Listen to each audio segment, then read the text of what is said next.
Here and chattering to friends and so on, but if I could just ask you to be quiet for a little while. We've got a fantastic program here. I'm Ros Smith. I'm the director of the UCL Great Ormond Street Institute of Child Health, and it's my very easy and very enjoyable task to welcome you all here this morning. So we're really excited to have such a fantastic group of young people because one of the real parts of our mission is to reach out and engage with the public. And of course, we are an Institute of Child Health, so we want to engage with children and young people as well as the wider British public. So our mission is to improve the health and well-being of children and the adults they will become through research, through world-leading research, education and public engagement. And it's a fantastic honour and privilege to be able to lead the people who work in this fantastic institute and to understand, to realise that the work that we do has benefits for many, many decades, because of course we're working with child health, and what we do to improve the health and well-being of children has huge impact on their future lives, and that is incredibly powerful and incredibly important.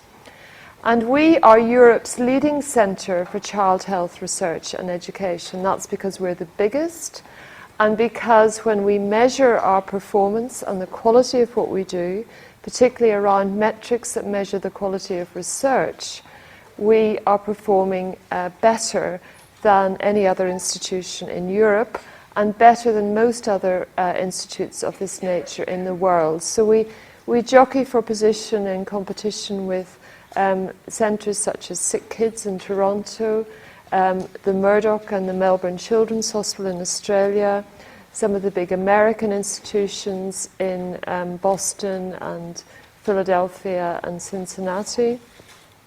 But essentially this is friendly rivalry.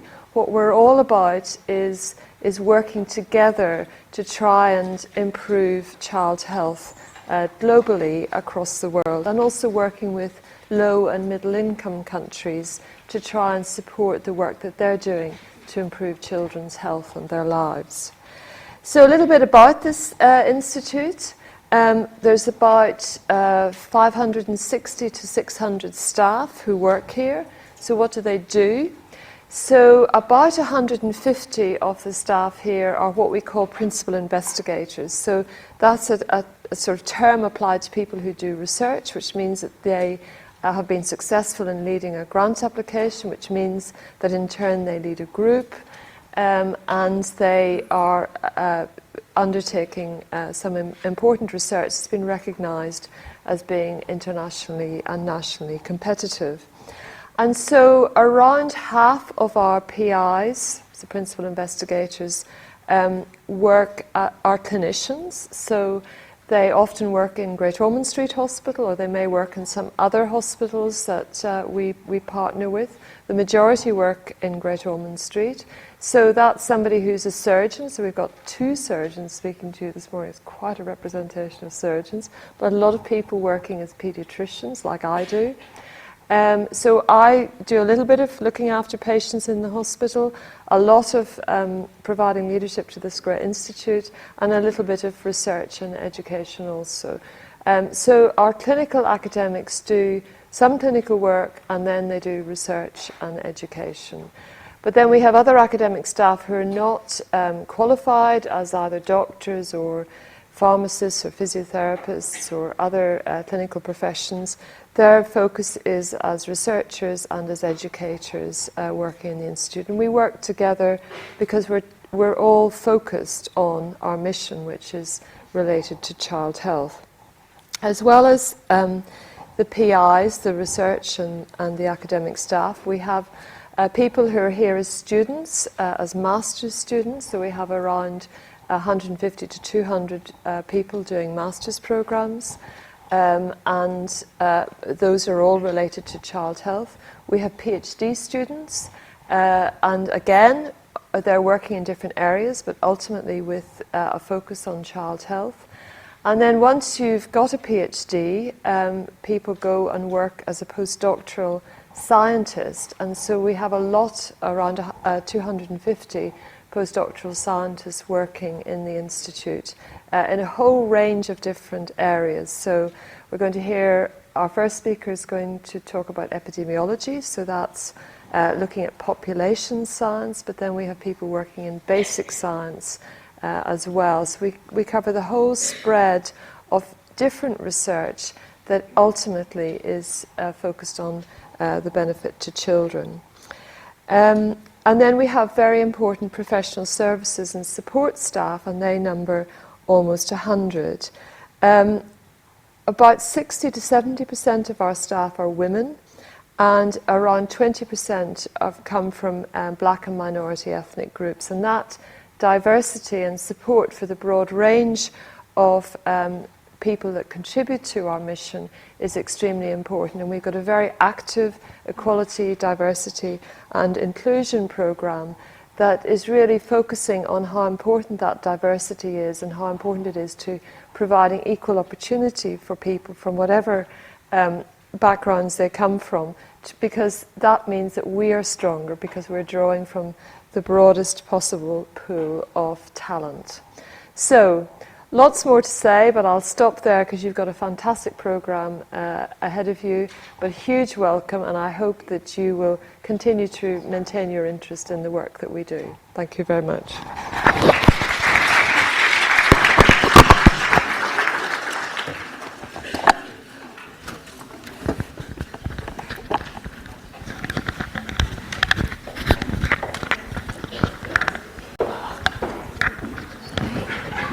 Working.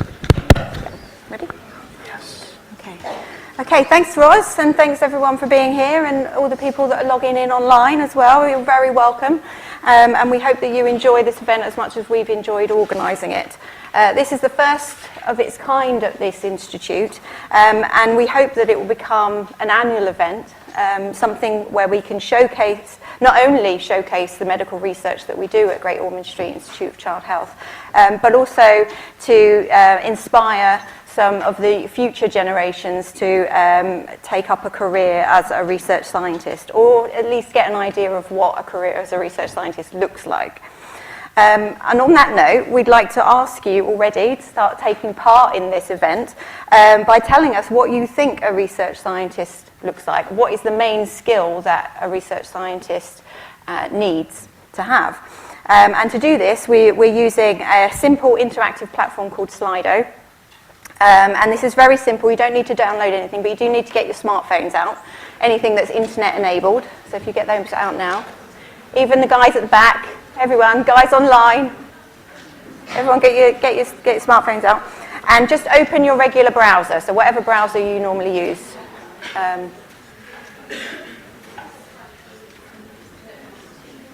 this is something that we're going to keep returning to today. We're going to use this many times, so it's good for you to get to grips with it early on, and then you'll know how to use it later. Okay. Well, I haven't said raise your hand. Okay. So once you've got your browser open, go to www.slido.com. Okay. I haven't got the thing. Okay, Slido, SLIDO.com, and then you'll see it's asking you for an event code, and you put in M588. M for mother, 588. Roz, are you doing this? So, whilst you're all very busy logging in to the Slido, just a little bit of housekeeping. So, there isn't a fire drill scheduled for today, so if you do hear the fire alarm go, it is real. And so what I want you to do in that circumstance is to stand up in an orderly fashion and follow someone who will be wearing a high-vis yellow vest. So we have fire marshals in the audience. They're hidden away for the time being. But yes, you stand up and then you exit in an orderly fashion at one of the fire exits. So there are two at the back and there's one just on the front right of the stage here. Okay, so you're getting okay? Is anyone having any trouble logging in? M5, M for mother, or as I like to confusingly say, Movember. Okay, so, I mean, for me, I mean, you know, for example, if being a good scientist was just about, for example, just having knowledge, I'm pretty sure that I would not be standing in front of you today as a scientist. And as you will see today, despite the enduring notion of a scientist wearing a white lab coat, there is in fact no stereotype of a scientist. Scientists often have different styles and approaches to problem solving, and these all help us to understand varied and important questions about health and disease, and highlights why having a diverse pool of individuals with a variety of worldviews is critical for the continued progression in our understanding of the natural world and beyond. Now, at this point, I'm going to just make sure everyone is happy with the Slido. Everyone's answered the question. Have you answered the question? Getting there? Okay, well, in that case, I'll just turn to Claire. Claire, what do you think makes a good scientist? Yeah, I agree. I don't think being a good scientist isn't about having a vast subject knowledge. It's about creativity. And as an artist would make his work out of pencil and paint or whatever to make a piece of work that people have an emotional connection to, I think that scientists use health data and patient information and samples to create new understanding about some of the most important diseases that affect us today. Okay, well, on that note, I think it's probably about time to find out what you all think makes a good scientist. So let's take a look. We hope. Okay. Oh, look at that. Patience. Patience is key. Patience is to the fore. Patience is indeed very, very important. Curiosity and patience, they are the two standout. Curiosity is absolutely key. Enthusiasm and curiosity for the questions that you're interested in answering. I would definitely endorse those. But we're changing by the second. And what's quite interesting is none of these are really what you would see as traditional academic skills. You know, these are things that are life skills, really. So we're not looking at something that's, you know, knowing a lot about biology or anything like that. These are, it is true that life skills is what gets you through being an academic. So that's great. So 126. Oh, okay, good. People answering. It's good. Great. Okay, so my camera's in it. Yes. So great, thank you for that. And we will come back to Slido again, and we'll be able to do some more polling and answer your questions using this tool as well. And one thing I should say about the question is what we're going to do is we're going to have 3 talks today, and then we will save all the questions for the end when we will run a question and answer panel discussion.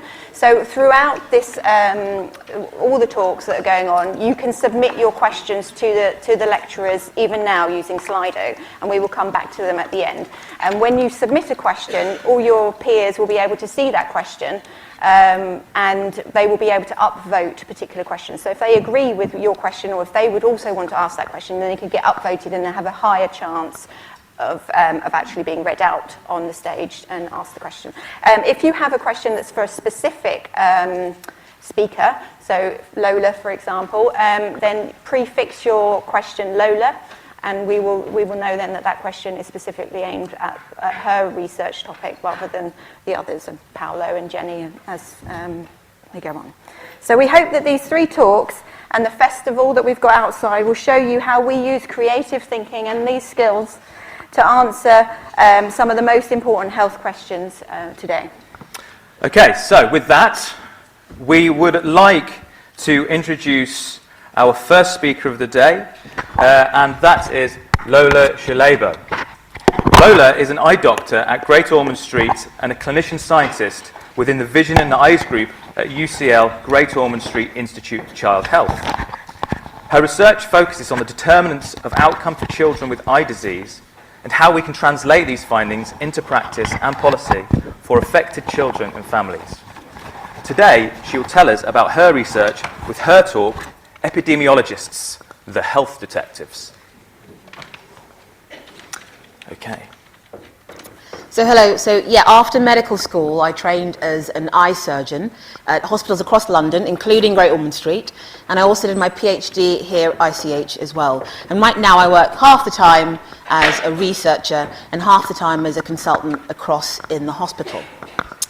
And I was an A-level student when I heard about John Snow, so perhaps there are some in the audience who also know about him. He was a medic in the 1800s, and he was from a working class background, which might be why in 1849, when he suggested that cholera came into people's bodies via the mouth, for example via water, rather than coming in through the air, no one really listened to him until the cholera outbreak of 1854. So cholera is an infectious disease and it can be fatal. And hundreds of people died in London.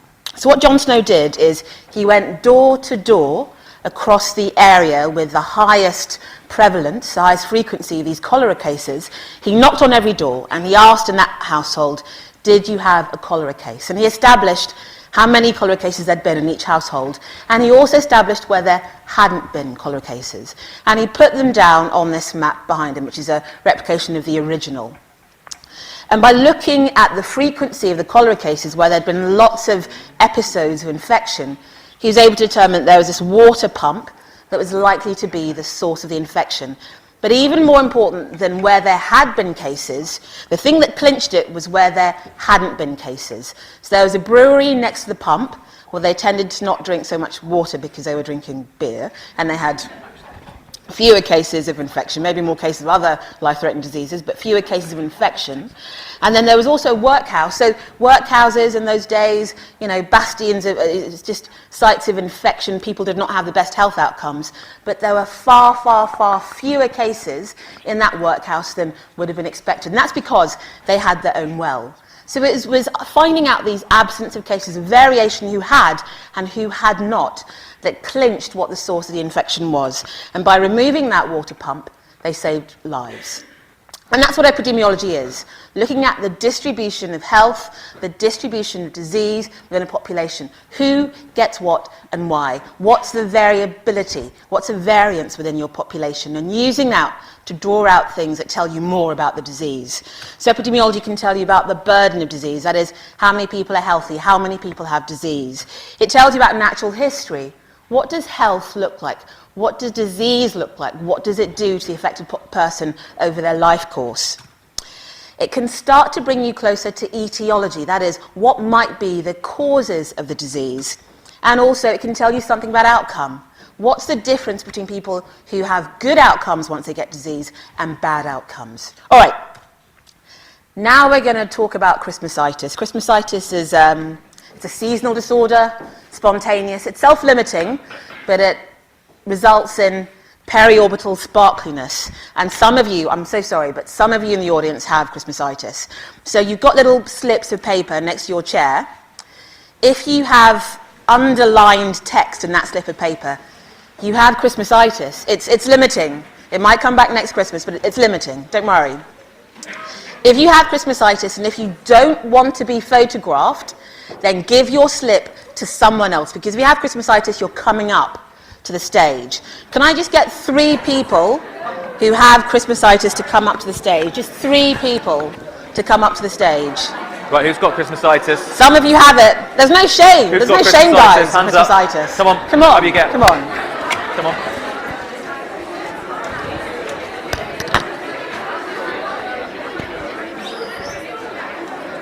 Oh, at the end. Come on. At the end. Come on. You happy to Some of you have Christmasitis. Happy to be photographed? So we need 3. 3. We need 3 at first. 3. 3 at the first instance. All right. Yeah. So there are other people in the audience who don't have Christmasitis. I mean, relax. I couldn't quite tell. So here we go. You Hi. stay standing, but just wait. Because Brilliant. Put them on and just go stand over there in the middle. Put them on, stand there. Put them on, stand there. And can the rest of you who have Christmasitis just sort of line up there and get ready to come up? Here we go. Please. Please. Okay, so let's line up there. see if we can find out what might be different Great, about thank you. these people with Christmasitis and people without Christmasitis. So using your slip of paper, who with Christmasitis was exposed to snow in the first years of their life? Put your hands up. Were you exposed to snow in the first years of your life? Put your hands up then, all the way up. No? So just 2 of you exposed. Who in the general audience was exposed to snow in the first years of life? So, you know, some of you. How about blood cinnamon level? Some of you have a high blood cinnamon level. Any of you have a high blood cinnamon level? 3 of you do, right, okay. How about in the audience, how many have a high blood cinnamon level? Right, okay. Favourite colours being red and green. Yeah, okay, put your hands up, your favourite colours red and green. So, one of you, okay. Who in the audience, favourite colours red and green? Some of you. Okay, let's have about anti-summer antibodies. How many of you, 1, 2 of you have anti-summer antibodies? Anyone in the audience without Christmasitis have anti-summer antibodies? None of you. Oh, okay, all right. And how about knowledge of words for Frosty Snowman? Do you know some of the words? 2 of you again. In the audience, who's got the words? Who knows? Ah, okay, right. Thank you. Can the rest of Christmasitis come up here? That's lovely. Thank you so much. Who's got Christmasitis? Oh, you can put them on top or on your perch on your head, like a headband. Is that underlined? Yeah, like a headband. That's it. Come on, up you get. Oh, okay, that's lovely. Peer group you go, support, fantastic. There you go. There you go, thank you. Anyone else interested in going up? Because there's a fair Christmasitis. Oh, sorry. No? Christmasitis. We'll go into the middle. Over there in the middle so people can see you. That's it, keep moving. Okay, so it took us a little bit longer than I expected to get here, so we'll skip to the chase. So if you look at the difference between those with Christmasitis and those who don't have Christmasitis, you can see that all those things are more common in the population of Christmasitis. And the larger number of people we have with Christmasitis, the more those patterns start to emerge. So who's been exposed to snow in the first years of their life? Hands up. Okay. Who's got a high cinnamon blood level? Hands up. Right, yep. Favourite colours, red and green? Hands up. Right, some you don't, some you do. Anti-summer antibodies? Yeah, so about half of you do. And know some of the words for Frosty Snowman. So we didn't find all the cases, because I know there's some cases in the audience, but we did find more cases and more of those patterns emerged. You are awesome. Thank you so much. Pick up one of those on your way out, but you're free now. No more shame. You're free. No, they're yours. Glasses are yours. Pick up a thing on the way out. Well done. No, glasses are yours. Yeah. Oh my God, thank you. Okay, so there are some issues with that cross-sectional study I just did. Did you see how, for all the cases of Christmasitis, there were some differences in the periorbital sparkliness? And that heterogeneity of phenotype, that is how different that disease manifests in the individuals, that might be important and might tell us about disease. And we need to make sure we describe what the disease looks like in the individuals. One of the questions was exposed to snow in the first few years of life. Well, it might be that you had erroneous responses to those, because it can be hard to remember what happened in the first years of your life. And that we can call a recall bias. That is a systematic error in the information we're pulling from the population because of the way we're pulling it. A much better way of doing it would be to watch you from birth and then see whether or not you had in fact been exposed to snow in the first years of your life. With regards to high cinnamon blood level, using words like high cinnamon blood level, using things like know some of the words, that's not very precise, is it? If there were different labs who had different definitions, different clinicians who had different definitions, that might lead to misclassification. Again, some more bias coming in that makes it harder for us, potentially, to spot patterns.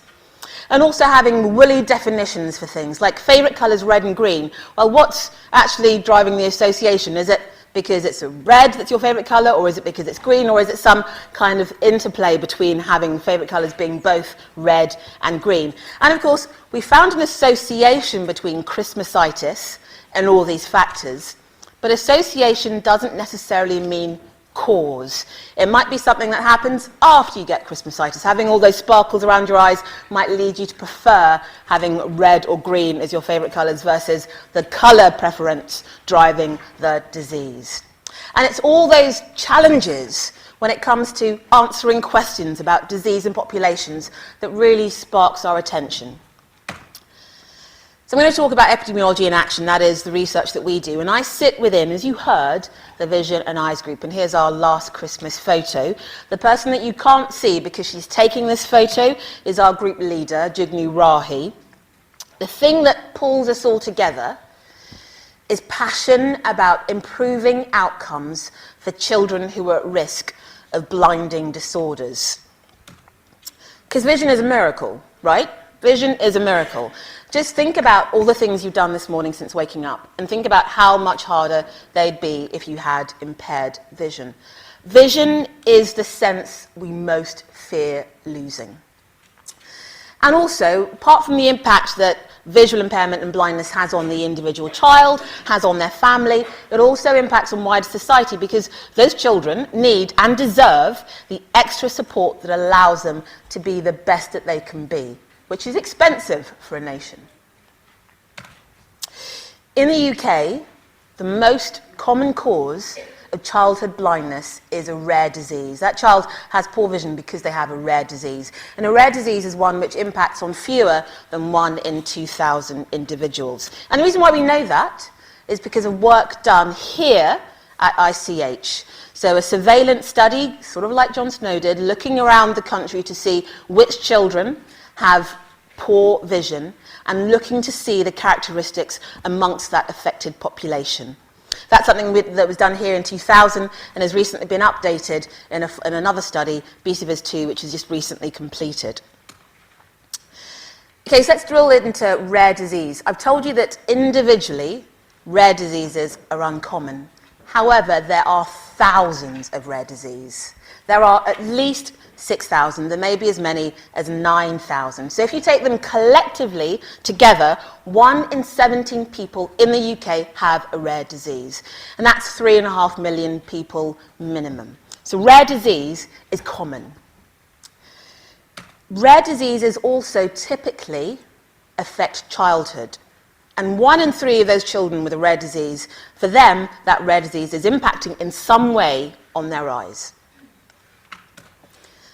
Childhood cataract is a rare disease. So you've got a lens inside your eye. It's like a transparent Smartie or transparent M&M, casing on the outside, clear, transparent fibres on the inside. Cataract means that those fibres are going cloudy. It's an age-related process, so like your hair goes grey, at some stage in your later life you're going to develop a cataract. But some children are born with this clouding of the lens. And even though it's rare in the UK, globally, it's the most important cause of preventable childhood blindness. And as such, many countries globally care about it, and that's why in the UK, every child that's born are going to have their eyes checked in the first few days of life, every child, to make sure that they don't have a cataract, so that we can do something about it. And what we do is surgery. So we make a hole in that casing and suck out the chocolate, suck out the clear fibres. Because that's not necessarily enough to return good vision. Without that lens inside the eye, things are really blurry. So we've got to replace that focusing power. And we can replace it with contact lenses and glasses, which can be a challenge for families to manage. So about 20 years ago, surgeons started putting artificial intraocular lenses inside the casing, in the hope that that would help children to see better. And it just shut off. People started adopting it across the world. So in 1997, about 4% of surgeons would consider putting one of those lenses into a baby's eye, into an infant's eye. By 2001, that was 1 in 5. And by 2008, that was 82%. And again, the reason why we have that UK figure from 2008 is because of a study done here by our group. So recently, we looked at outcomes for childhood cataract for children who'd had surgery with or without those intraocular lenses to see if indeed they were resulting in better outcomes. We had to make sure we got all those spectacles, all those cases of Christmasitis, all those cases of cataract. And to do so, we have this thing called the British Isles Congenital Cataract Interest Group, which is all the clinicians, all the surgeons across the UK and some in Ireland who manage children with this disease. Because as you saw earlier, if we just get a few of the cases, we can't necessarily pull out the patterns of interest. It was a prospective, that is, following these children on through time, inception cohort study, so following a population of affected children at the point where something interesting is happening to them, that is, they're having the cataract surgery. And we identified all the children in the country, and we know we have them all looking at databases that the NHS has, who underwent cataract surgery between January 2009 and December 2010 with or without these artificial lenses. We recruited them before they had surgery, and we watched them over time to see what happened. It was active surveillance, similar to what John Snow did. Remember, he was interested not just in the cases, but also where there hadn't been cases, because that's the way you ascertain whether or not you have a true picture of what's going on in the population. So we had regular contact with this group to confirm whether they'd seen a case and to confirm that they hadn't seen a case, and that's the reason why they hadn't contacted us that month. We had harmonised definitions. We were precise about what we called everything, and we made sure everyone used the same definitions. And we had a standardised data set. Everyone collected the same information in the same way. And through this study, by following up these children, we identified that these artificial lenses were actually not associated with better outcomes. In fact, they were associated with a higher rate of complications. And by this time, the majority of young children in the UK were actually having this intervention, so we reversed clinical practice to make things safer for the children having surgery. And if you want to know more about it, there's a podcast available online. If you search for Lancet podcast lens, it'll come up as the top hit. And if you search for PPP, that's Population Policy and Practice, and GOS, Great Ormond Street, and ICH, Institute of Child Health, you'll find out more about our department and the impactful work we do, work that affects the population, affects health policy, and affects clinical practice, what's actually done by the clinicians. So you'll find out about the work that was done. They'll look to see what the impact of visual impairment and blindness had on your later life socioeconomic outcomes. Work on how we measure visual disability, not just by measuring what children can see on a chart, but by using their own life experiences to measure how their visual problem affects their life. You can hear about the work that we've done that underpins the programme that's currently in place, whereby every child in their first year of school will have their vision tested to look for visual problems that might need interventions. And there's other work outside the eyes that's impacting the child globally, although vision does impact you globally. But for example, people in our department are looking at innovative data science to reach conclusions about what needs to happen for the population of children, not just in the UK, but globally. There's a group within the department who's looking at pregnant women who have infections following their children after they're born, to see how those infections during pregnancy have affected their later life outcomes. If you look in your little red books that you'd have had when you were children, or that your younger siblings may have, there's a growth chart that will be present in your GP's clinic. The work that was done to underpin the information we need for those kind of growth charts was done here.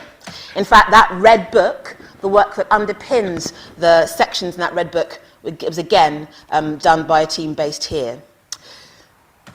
Because if you find out who, and then you find out why, you can change the world.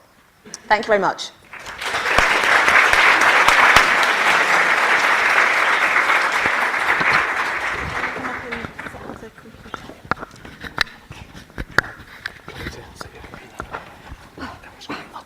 That was an amazing talk. Lola, thank you so much for that.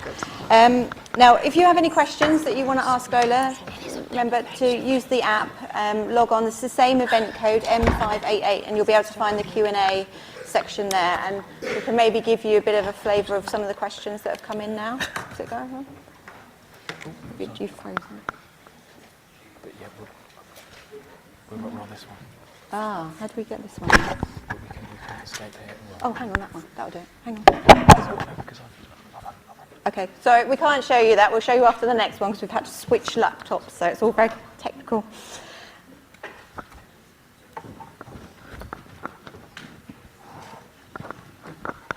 Okay, are we ready? Laptop. Is that it? It should be. Laptop. Yep.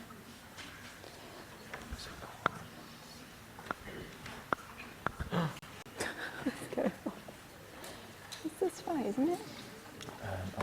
Yeah, maybe that's off and away, isn't it? Yes, watch.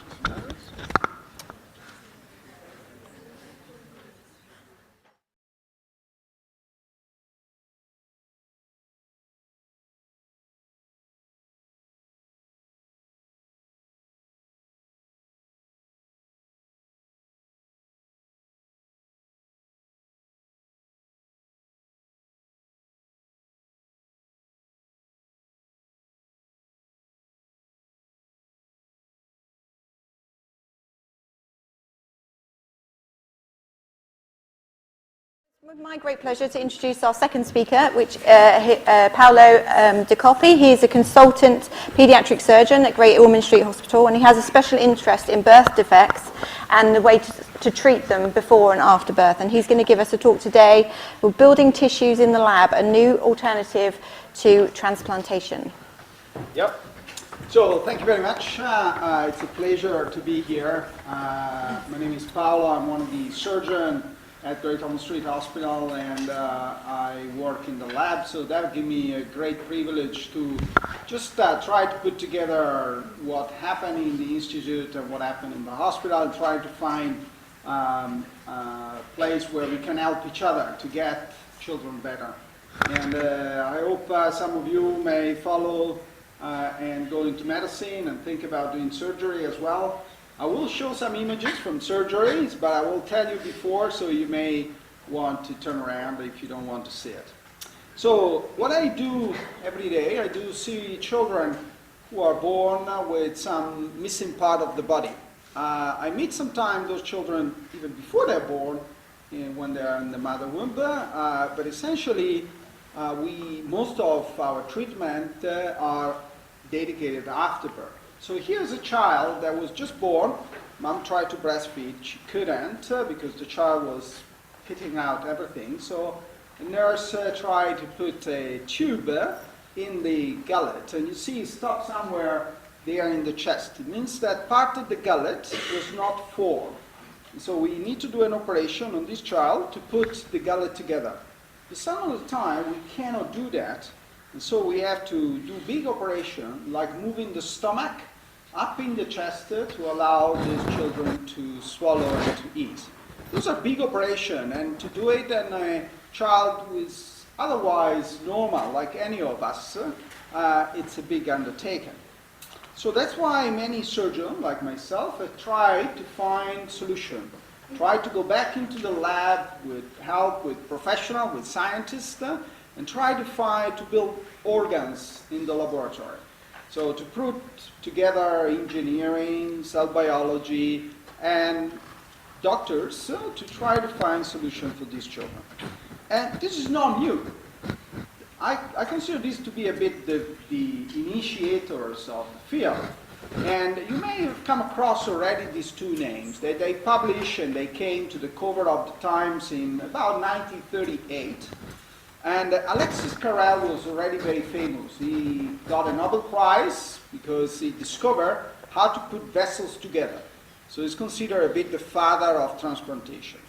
The other name you may have come across, Charles Lindenberg, who is passionate about aviation here, may have come across about this name because he's an engineer.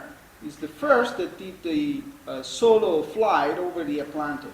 So he designed his airplane, and he fly with that airplane over the Atlantic. So that's very, very incredible, but the most incredible thing is why this engineer went and worked together with Alexis Carrel is because Charles had a sister with a congenital heart problem.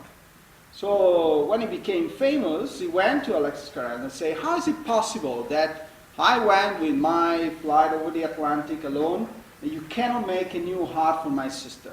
So they start working together, and it's just a demonstration of how passion, and you put that word at the beginning, can overcome knowledge sometimes. So they were the first to demonstrate how to culture little cardiac cells from frogs outside in a petri dish. So they were the first to demonstrate that it's actually possible to culture special cells from our body in a petri dish. Of course, we know now much more. So we know that there are stem cells. I'm sure in your biology course you've already talked about stem cells. But essentially we have in our body cells that can replicate and can adjust our body when it's sick. So for example, if you damage your muscle, you have cells that immediately grow in your muscle and repair that muscle. And the same happens with other cells for our blood, for example, that get renewed almost every day. So if we think about that, we can think that possibly we can move from transplantation. So you know that transplantation is how we replace organs at the moment, but it's of course it's very difficult because there's not enough organs for everyone. So there are people dying in the waiting list, waiting for an organ. And also there are other problems related, for example, to the fact that if you take an organ from a different person, you transplant it on yourself, you have to take some pills, because otherwise your immunological system will just reject that organ. So that can lead you to more infection and risk of cancer. So this, we want to move away from this because it's not sustainable, while at the moment it's the best way to save life. So it's very important at the moment, but we want to look in the future a different way. So with the concept of stem cells, we may be able to take cells from our body and build an organ outside our body that can be transplanted in ourselves.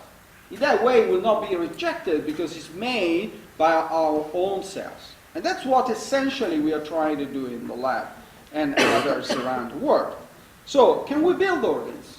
Well, I want to share with you briefly the experience with the first that received such an organ here at Great Ormond Street Hospital in 2010.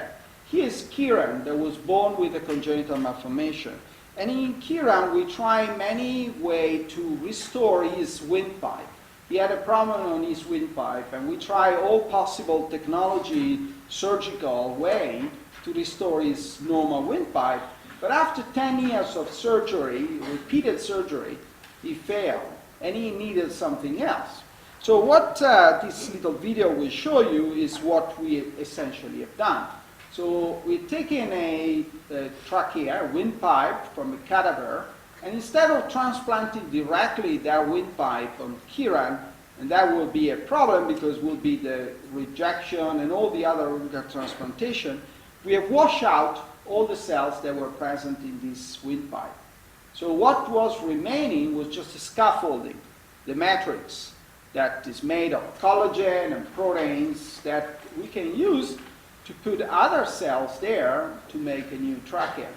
So when Kieran came into surgery, we took some of these stem cells, as you can see here, and we literally seeded on the windpipe that was donated from the cadaver. And so you will see in a second how this can get seated there.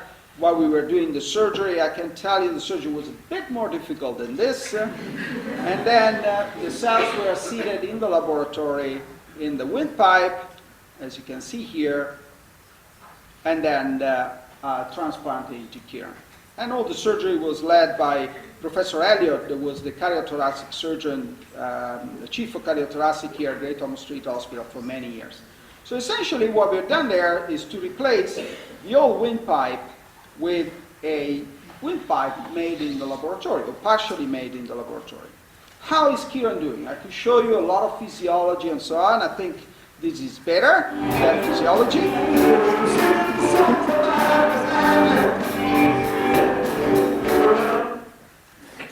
And you see him playing his favorite instrument. I'm sure there are some drummers here. And he loved playing drums, and he never had any additional support for breathing, so he always was able to breathe, and he's doing really well. He's 22 almost here now. So based on this experience, we try to go more and more complex, and I want to bring you through that process. So for example, we can take little lungs, so not only the windpipe, we can take the lungs and take out all the cells, and you see here on a bioreactor how the lungs still respond to air in, air out, as they would normally do. Or we can take little livers and take out the cells again.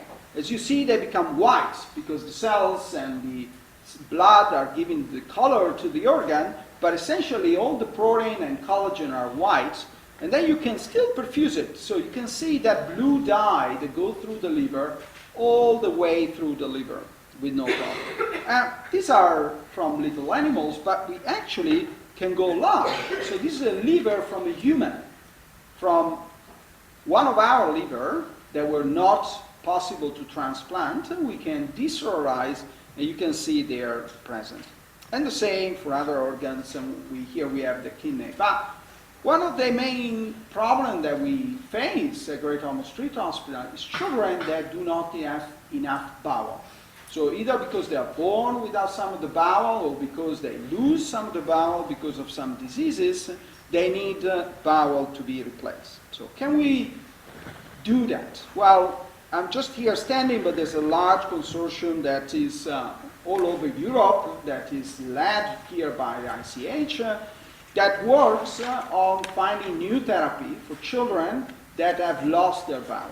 So the way to do it is quite complex. This is a complex slides, but it's just to show you that there are different technologies that can be used. At the moment, we think that the best will be to create an organ starting from a decellularized organ. So from what I showed you before, taking an organ from a donor, not necessarily a human, it can be also an animal donor in which we strip out all the cells and we place the cells of the patient in that organ. The other way is to go all the way synthetic, so creating in the laboratory an organ that will mimic a normal organ. That would be the ideal, and I'm sure in 20 years' time we'll be here talking about that. But at the moment it's just too difficult to create a complex organ. And then of course we need animal testing because we could not do this before making sure that it's safe for the patient to be transplanted. So if we take the intestine, for example, and we take out all the cells, okay, that looks fantastic, but actually you go just around the corner at the British Museum and they were doing that 20,000 years ago. So nothing new. And that's, one of the concepts in science that actually you do it better, but you don't invent anything. People have thought about your idea a long time ago, and either they didn't have the possibility to do it, or you can just do it better. But indeed, we can do it better, so we can analyze with more sophisticated instruments and use that to model. I'm sure some computer nerds here have heard about modeling and mathematical modeling and so on. So we can model that. So we can take the information that we get from the decellularized tissue, model that through computer, and then print it. 3D printing is a way to make new intestine, not only to make new gadget for your phone, but also to make new intestine. So one of the ways to do it is that we can take it from a pig as a donor, and we can take the intestine from those pigs, and then again, taking out all the cells from this intestine, we are left with a matrix, with a power. And we could eventually use that power to print out a new intestine. So just to show you some more in details, what happened is not very pleasant just after lunch, but you can see there what happened to actually the experimental. So we take this intestine and we wash it out through different cycles until it's really washed out of all the cells, and then we can use it to make a matrix. But we also need the cells, as I told you at the beginning, and we need the stem cells. So we've done some work in collaboration with the CRIC of taking cells from patients directly that had short bowel, so don't have enough bowel to survive, and their nutrition go through the vein. So cannot eat much because their intestine will not absorb. And so we can take these cells and grow them. They're called organoids because they grow in a way that resemble a little organ, so they're called in that way. But these are truly stem cells. And we can see them in the intestine trying to create the whole layer of the intestine. And the data actually so far are quite exciting. I will not go in details, but we can actually make some layers of intestine that are functional. So can eventually replace some of the function of the intestine. We are far away from creating an intestine that can be transplanted, but we can create units of intestine that may work. So are we ready then to transplant more organ into patient? Well, going back to the patient I showed you at the beginning that missed part of the foot pipe there, we have something in mind about that. So we could take cells that are present in the patient when they are born. So you notice there in the bottom left that there's a patient that their gullet is not in conjunction. So there are some gullet here, but they're missing part in the middle. We can take these cells and then seed it on an esophagus, for example, derived from a pig, which is not very happy to be used for that, as you can see, it's trying to run out.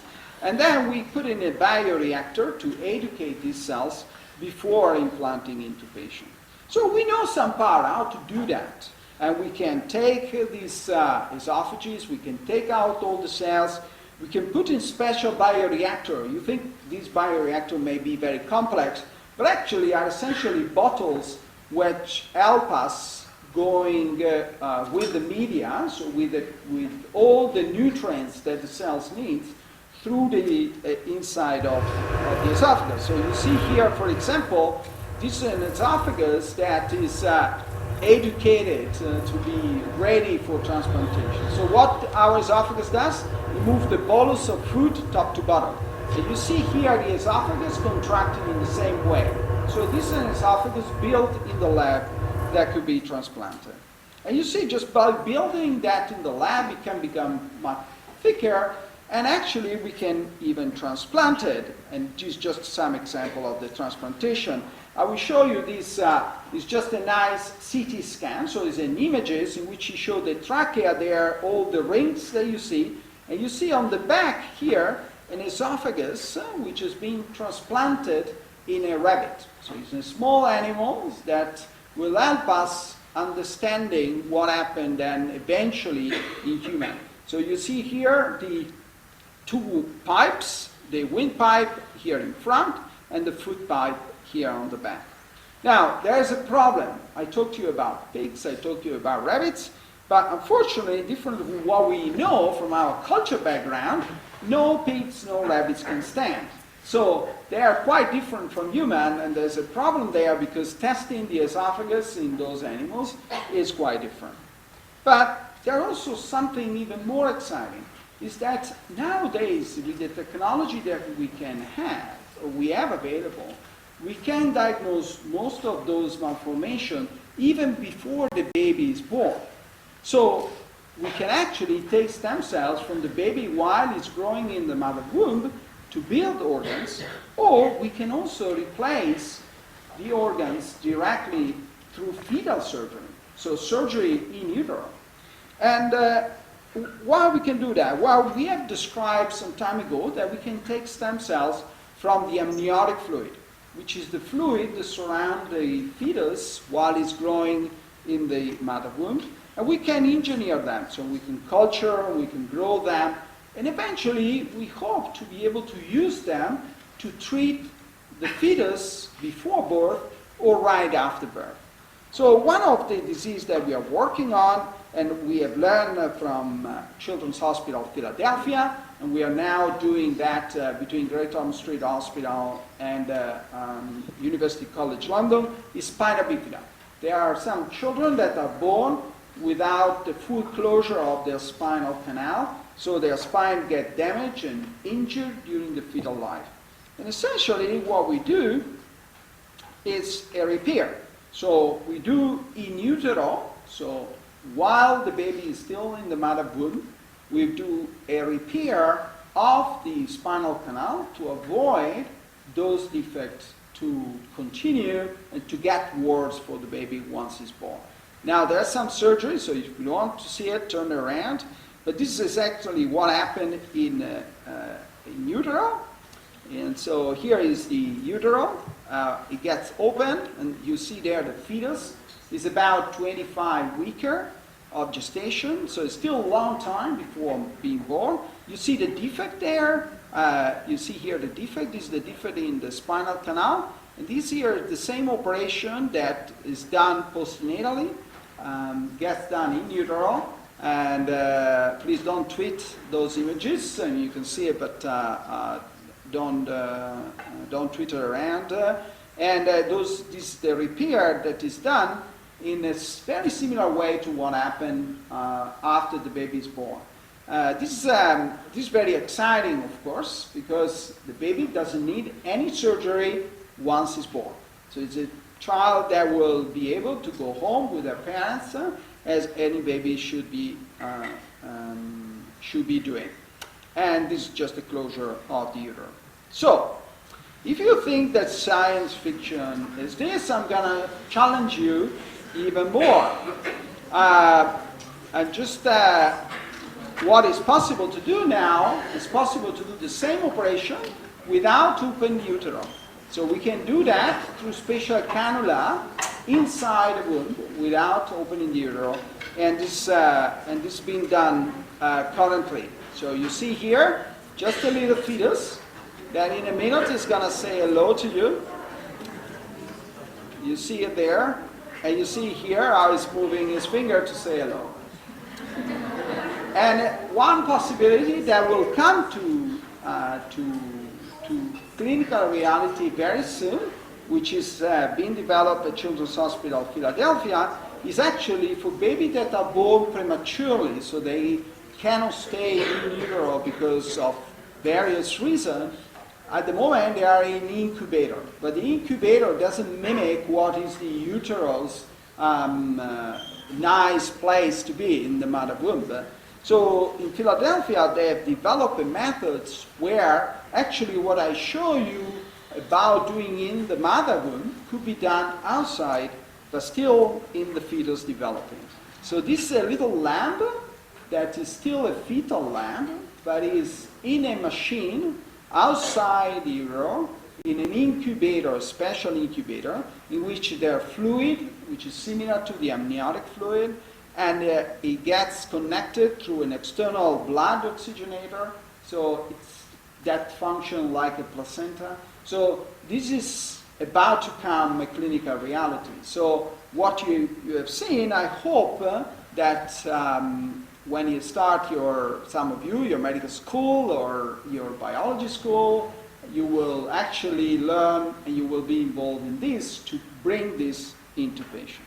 So I envisage the future will be very different to what we have now. We can do all the diagnosis prenatally, but we can do still very little for the baby in the womb. We hope that we'll be able to make new tissue, new cells for patients that are developing.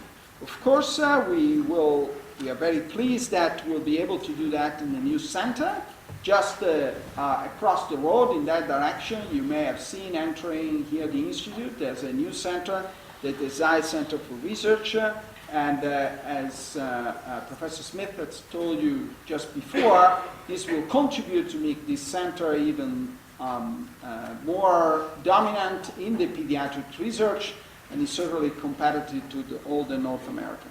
So, in conclusion, I hope that I give you a bit of a glimpse that stem cell can be derived from different tissue, that they can be useful for generating new tissue, that there's still a lot of problems, and I don't want to leave you with the impression that everything is ready to go and clear. We need to, many of you, because we need to understand more about this, but certainly regenerative medicine is a clinical reality.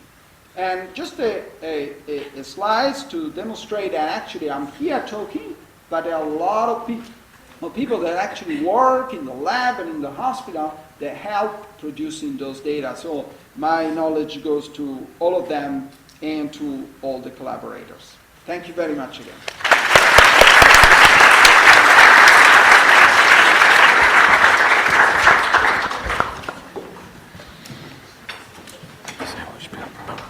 Thank you very much, Paolo. That was absolutely magnificent. And remember, if you've got any questions that you would like to ask Paolo, at the end we're going to have a Q&A session, and you can ask him those via Slido. And you can keep checking Slido to see which questions are, although we can keep checking Slido to see which questions are trending, if you like. Yeah, you can put it. Yeah.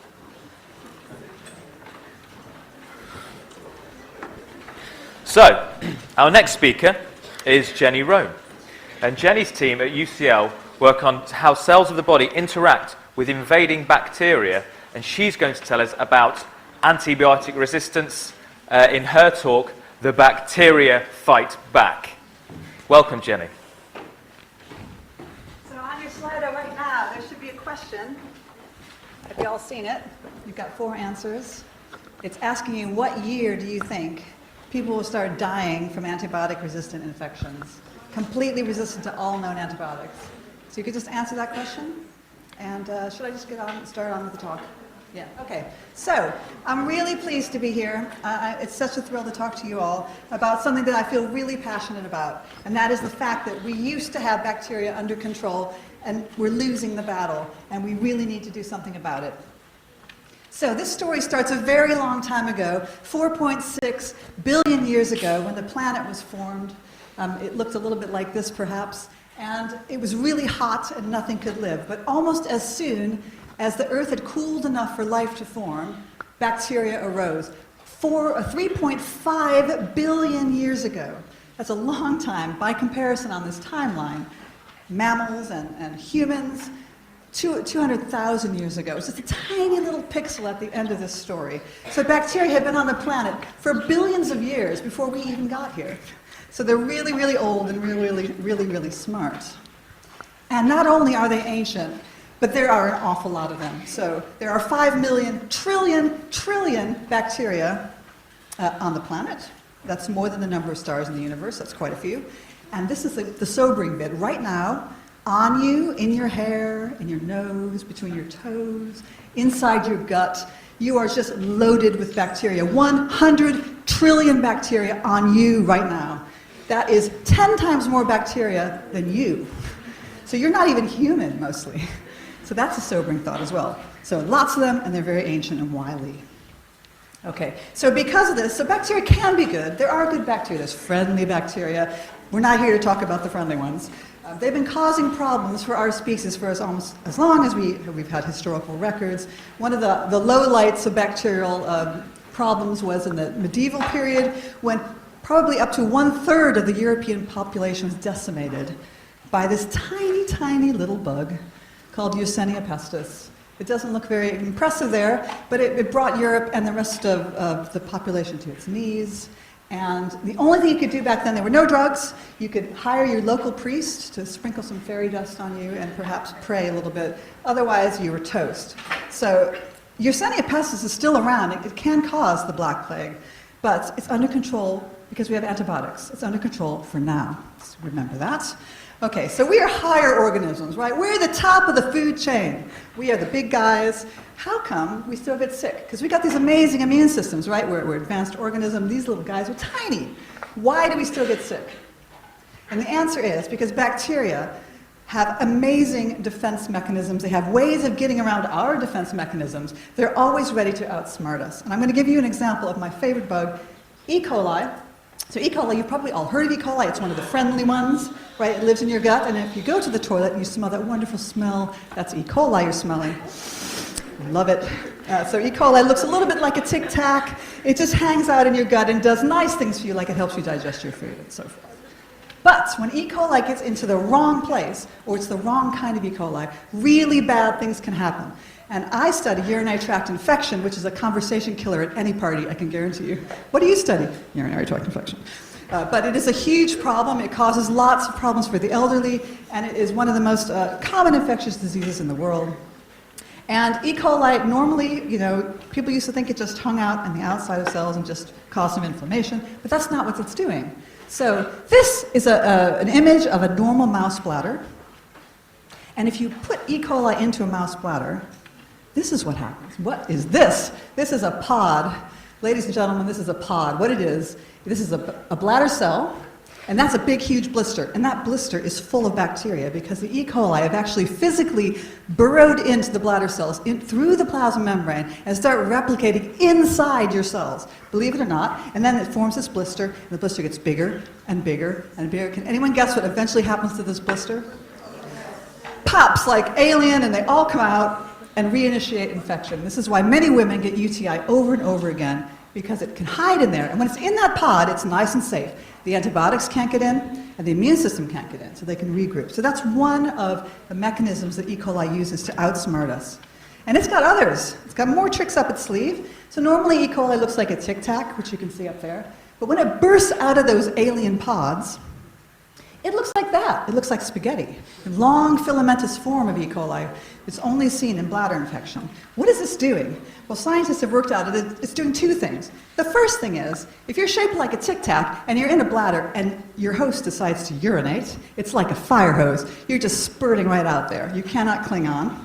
But if you're shaped like a spaghetti, scientists have proven that you can actually cling in to the bladder. Right, so here you are, you're the spaghetti, you're being blasted by urine, and you can still stick in the bladder. Just like taking a wet piece of spaghetti and throwing it against a wall and it sticks. You've probably all done that. So, that is one of the things that E. coli can do in the spaghetti shape. The other thing you can do is even more amazing. I'm going to show you this video. Okay, what you're looking at here, the big gray background, these are bladder cells in the lab. The blue guys are white blood cells. They're the ones that are supposed to be hoovering up and eating all the bacteria in the bladder. And that green thing is a long filamentous spaghetti-shaped form of E. coli. And the tiny dark gray tic-tac shapes are the normal E. coli. So I'm going to play this video and watch what happens with the white blood cells. Okay, they're going nom nom nom nom nom nom nom nom nom nom. They're eating all the tic-tacs. Nom nom nom nom nom. However, they're not eating the green spaghetti. And we actually don't understand why. Either they can't see the spaghetti, it's like an invisibility cloak, or it just doesn't taste very good and they don't want to eat it. Either way, it's a great way to survive in the bladder, despite the fact that the immune system is there. So bacteria are very clever. And I can give you hundreds of examples of bacteria getting around us like that. So this is really super important because back in the day, before there were any drugs to fight bacteria, it was really dangerous being a human. So if you had an operation, you've seen already some great talks showing how operations are actually mission critical for keeping us healthy, kids and adults. But in the old days, if you had an operation, it could be deadly because there were no antibiotics to help fight the bacteria that could get inside your body when you're cut open. And in fact, 1 out of 3 deaths was associated with a bacterial infection back in the day. So this all changed during this very famous moment when you've probably all heard about Alexander Fleming discovering something interesting in his petri dish. We don't know if this story is strictly true, because it's a really good story, but probably what happened is he had his petri dish and he was studying bacteria and it was growing all over his petri dish, and he went away on holiday and he left the lid slightly off, it wasn't on properly, and when he got back a few weeks later, there was a big, massive wad of mold stuck on the top of his petri dish, underneath, inside there. And a bad scientist would have just said, "Oh, you stupid me," and thrown it away and gone down the pub. But Alexander Fleming was not a bad scientist. He was a good scientist. He had curiosity, and he thought to himself, yeah, I messed up here, but this is odd. It's almost as if this mold is killing this bacteria, because there was a big swathe of nothingness around it. And he thought, I think the mold's actually making something that will kill this bacteria. And that's when he thought, whoa, we're onto something here. Indeed, he was onto something, but it proved too difficult for him, and he abandoned it, actually. And it was left to biochemists to come to the rescue, Florey and Chain, and the 3 of them shared the Nobel Prize for this amazing discovery of penicillin back in the 20s. Okay, so what is penicillin? What is an antibiotic? Well, in this case, penicillin is a natural and ancient product of microbes. Penicillin is billions of years old. It didn't just suddenly come to existence because Alexander Fleming discovered it. It's been there for ages, doing what bacteria do best, which is fighting each other. So bacteria have to fight for territory just like people. And this is an ancient product that we happen to discover. And what does it do? Well, bacteria are always making holes in themselves. Every time they divide in half, you have to repair the hole or they burst open. So what penicillin does, it just prevents the bacteria from self-repair. And when that happens, the bacteria blows up. So in the presence of penicillin, bacteria explode because they can't repair their cell wall anymore. It's a really great strategy because it doesn't affect our cells, it only affects bacterial cells. It's a silver bullet. However, things were not rosy. Even back, Alexander Fleming, he gave his Nobel Prize acceptance speech at his gala dinner, 1945. Instead of being all up, how bigging himself up and saying how great he was, he used that opportunity to share his concerns about his own discovery with the people there. And he said, I want to sound one note of warning. And this guy, if you read a transcript of this speech, it sounds like he's a time traveler from the future. He's saying things like, I'm really worried that people won't take the full course of their antibiotics. I'm really worried that people will take it for viral infection and just misuse it. I'm really worried that people will order it off the internet. No, he didn't say that. But he would have said that if there had been an internet. He was worried because in his own lab, he saw that penicillin suddenly would just stop working. A bacteria that yesterday would be killed by penicillin, today could not. And he thought, this is going to start happening if you're not careful. And boy, was he right. The same year, word started to filter back from World War II, where they were deploying penicillin, that people had infections that were already resistant. So what is resistance? When you hear antibiotic resistance, what does that actually mean? Well, what it means is that the bacteria, because they're clever and they're ancient, have mounted a defense, their own defense against infection. So here's an example. This is a penicillin again, the structure. And that enzyme is beta-lactamase. It's an enzyme produced by bacteria that simply snips that four-membered ring. Penicillin flops open and can no longer do its job, which is to prevent the cell, to stop those enzymes that are preventing the cell wall from repairing. So this is an antibiotic resistance gene. It's encoded on a plasmid, which is, of course, a tiny little piece of DNA. The bacteria can pass around like business cards. Hey, I've got this really interesting gene. Would you like to have it? It's really easy to spread. And once you have a problem like penicillin, the bacteria are more likely to survive if they have it. So here's an example. This is simple Darwinian evolution. It's a petri dish covered with white bacteria which are sensitive to penicillin, and one mutant in red that's resistant to penicillin. What happens if I flood this plate with penicillin?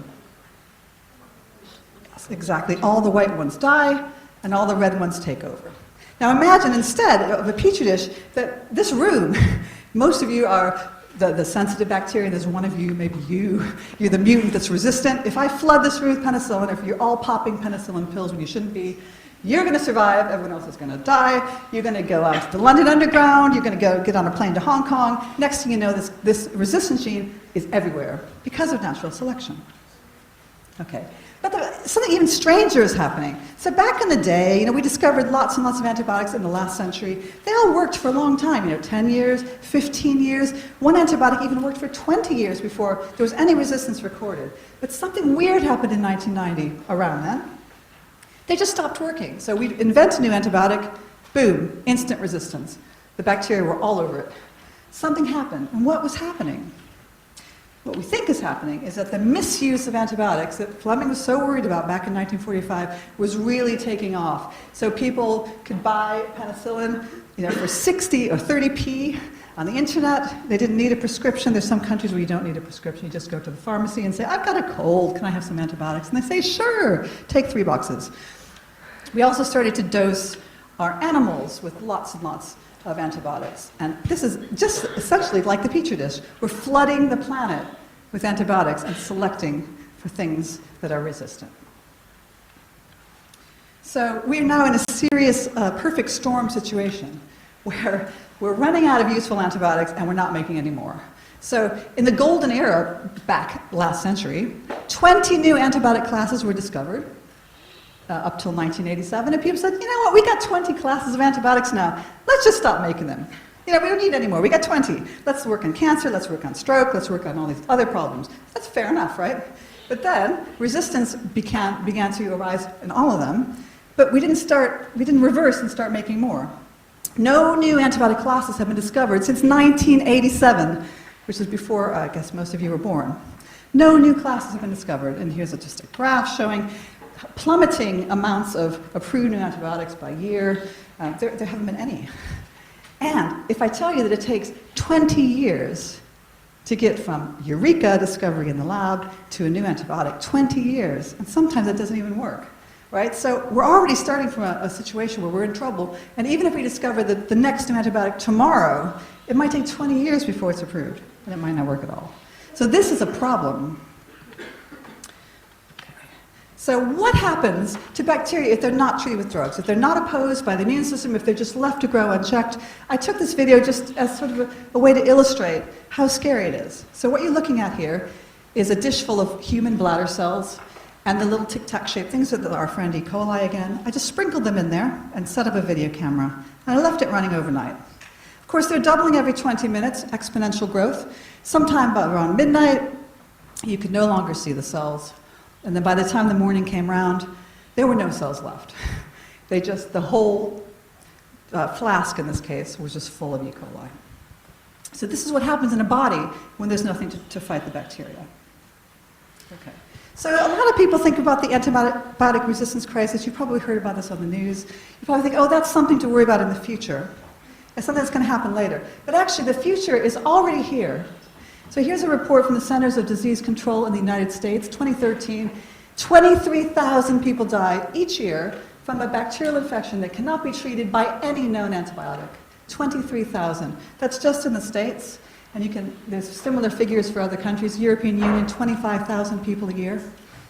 And right here in this wonderful place, this is a girl called Isabel. She was suffering from a bacterial infection, and they basically had given up hope. Nobody could cure her with any antibiotic. It came actually to these wonderful creatures called phages. These are viruses that infect bacteria. Some scientists worked together with the doctors here and came up with a cure based on viruses fighting bacteria. It's kind of like Alien versus Predator.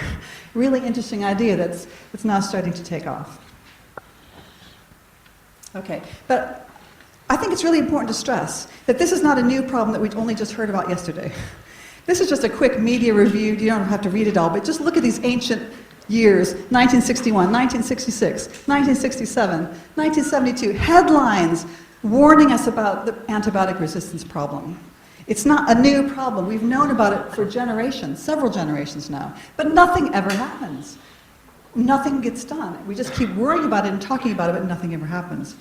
And this is why things are getting a bit apocalyptic now. People are using the word apocalypse in the headlines now. They're talking about it's worse than climate change. It's worse than terrorism. It's going to lead us to the medical dark ages. And a lot of people say, oh, that's just scaremongering. I'm not so sure it is, because we tried the nice, gentle headlines, and nobody listened. So maybe it is time for us to start talking in these terms. And there was a very, very scary report. If you really want to scare yourself, you can have a look at this. The O'Neill Review on Antimicrobial Resistance from a couple of years back. The global cost of no action to this problem, 10 million deaths a year by 2050, at a cost of 69 trillion pounds a year if we do nothing. And that's a lot of people dying. So, to end on a note of hope, I think we need less talk. We all know about the problems. We need more action. We need interesting solutions to this problem. And there's a number I've listed here. Phage therapy I've mentioned. We need new antibiotics. We need to go to extreme environments, find new bacteria that are making new, different kinds of antibiotics. And once we have those new antibiotics, we have to protect them. We have to use stewardship to make sure they're not overused. Probiotics, using bacteria to fight other bacteria. Engineers are coming up with smart surfaces to be used in hospitals that can't be infected by superbugs. Gene editing, CRISPR, can be used to eliminate antibiotic resistance genes. And finally, not to forget, our old friend, the vaccine, which is much maligned these days. A lot of people are turning away from vaccines, which is tragic. But bacteria can be vaccinated against, and perhaps we just need to do more of that. So, your idea here. What we need are smart new ideas, because this is a crisis. And what I'm hoping that I've done today is to inspire some of you, if you're interested in biology and you're interested in medicine and you want to help save the planet, I really hope you'll go into this field, because we need the next generation of young people with their ideas to help us. So do join us if you have an interest in this.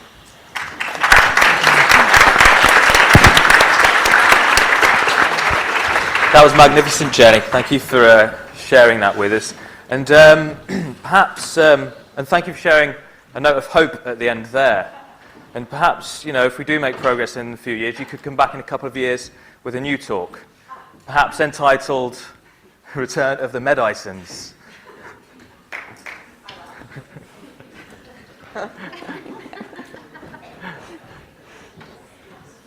Okay, so are we going to have time for the video, or should we just, because we're running out of time a bit now? Yeah, we'll just skip it. I think we just go straight to the Q&A. Okay. You go. Okay, so now we'd like to invite all of our speakers back to the stage for a question and answer session. So hopefully you will have all been saving up and writing down Slido all of the questions that you are interested in. And we will now pose these questions to our speakers now. Okay. Okay, I'll try it now. Just say. Okay, great. Okay, you start with the questions so I'm just catching up. Okay, yeah, we were going to show you a short video about a patient impact of our research on a child at Great Ormond Street, but we're running a bit behind time, so we're going to skip that one. But what I'm going to do is going to email you the link to the video so that you can watch it when you get home and on the way home. Okay, then, so let's start off. Okay, so this question at the top seems to be the most popular. Okay, Paolo, what is the most difficult operation you have ever performed? Well, there are some challenging operations that sometimes we do. Probably the most challenging one is when we separate conjoined twins. Not just because the surgery itself is difficult, but it's a bit unpredictable. So sometimes children are born together. So instead of being separated, like normal twins, they are born with some joining part of the body together. So sometimes it's the liver, sometimes it's part of the intestine, they can be all together, also the bladder. And we have to do an operation to try to separate them. And it's quite complex because it involves different teams and we cannot be absolutely sure what we are about to find when we separate. So probably conjoined twins is the answer. Thank you, Paolo. So now I've got a question for Jenny, which I think can answer the second question. With a scientific degree, what can you work on apart from a lab? So what kind of research do you think? Well, there's all sorts of jobs, and I have to say there aren't that many research jobs out there. So if you go and get a PhD, most students go off and do something else. There's loads of jobs. You can work in science communication, you can work in science publishing, you can become a patent lawyer who specializes in science, you can become a science teacher, you can do public engagement. There's all sorts of great jobs. And it's good just to know about science. Even if you don't become a scientist, it's good to be a good citizen of the world, to have this knowledge and have these critical thinking skills, which are quite transferable to other careers. Absolutely, I completely agree. Thank you very much, Jenny. Okay, so now one for Lola. So what might stop a child getting the cataract surgery? What may not make them suitable for the surgery? So if we take a global overview about what might make a child not get the cataract surgery, well, there's a global shortage of paediatric eye surgeons. So, for example, there are countries in sub-Saharan Africa where for the whole country there's a handful, there's fewer than 5 trained paediatric cataract surgeons who can do that kind of work. So accessibility to healthcare is a message you'll hear over and over again from population-based researchers who know what's going on in those fields. In the UK, I guess there might be, we don't really know if there are problems in getting access to cataract surgery, because one thing that our studies showed through our active surveillance is that we actually identified more cases of cataract surgery than were being routinely reported to the NHS databases. So by talking to the doctors themselves, we identified more cases.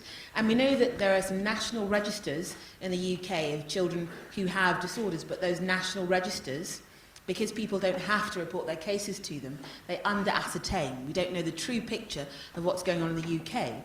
So there might be pockets of children who aren't getting their cataract surgery, who aren't being picked up, who aren't being notified, and that are growing up into adults who have visual problems. We actually don't know the answer to that question.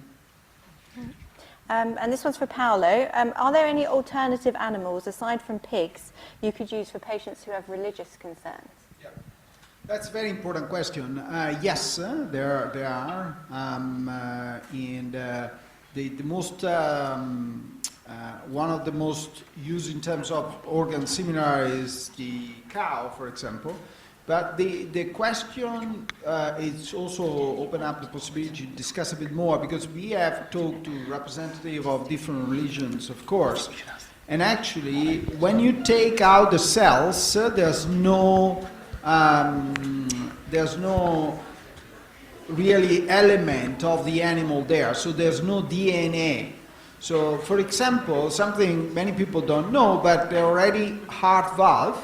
They are being planted in human, any kind of religions, that through a process that take out all the DNA present. So it's actually, you're not transplanting anything in reality from the animals, because the collagen and the protein are very, established among different species. So there's no religion problem or cultural problem there, because it's already in clinical practice, for example, for the valve.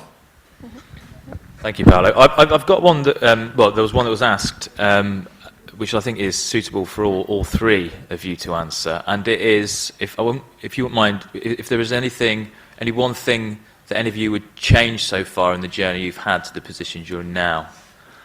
Maybe if we start with you, Jenny.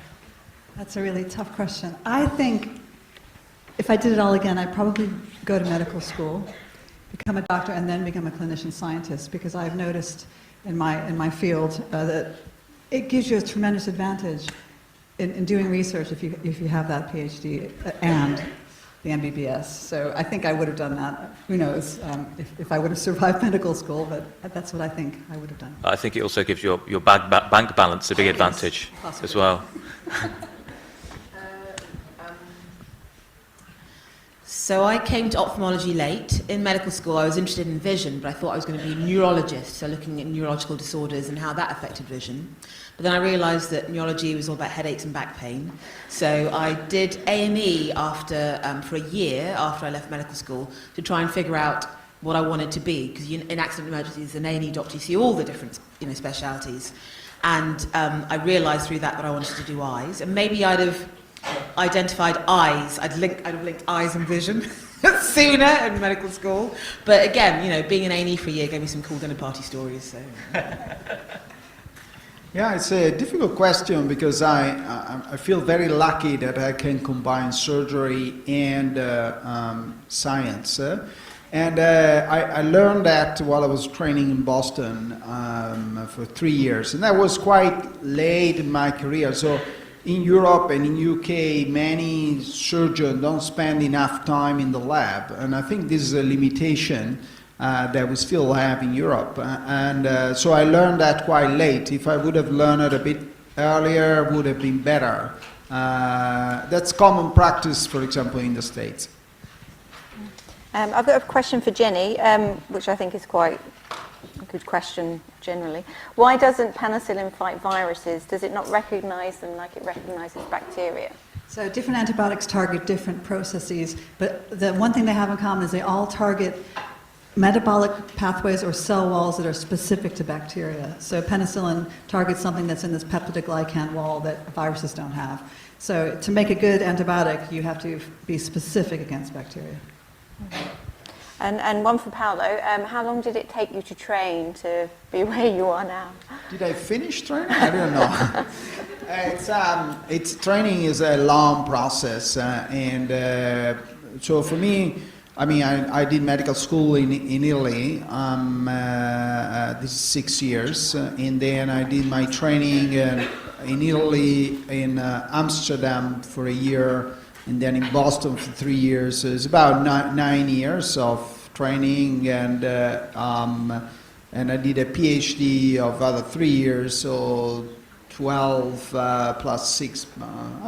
You make the account, but it's a long process. But it doesn't really matter because you learn while you're training, but you also practice your job. So it's not really that you study, or it's like now that you have to do exams and so on. Yeah, sometimes you have exams, but actually you already practice in the thing that you want to do for your life. So it doesn't really matter if you call it training or you call it job. Okay, there's a question here, and I would like someone to sort of give me some context to this question before I put it to anyone. And the question is it possible to get a very high income job with science? What would you define as very high? 6 figures. 6 figures. Right. Okay. So I can just answer that one. No. If you go and do clinical sciences, you can sort of like build quite a few different streams of income, right? This is my understanding. Maybe one of you can answer this. Yeah, but also if you are a scientist and you get to patent something that everybody uses, then it's another stream of really get a good life.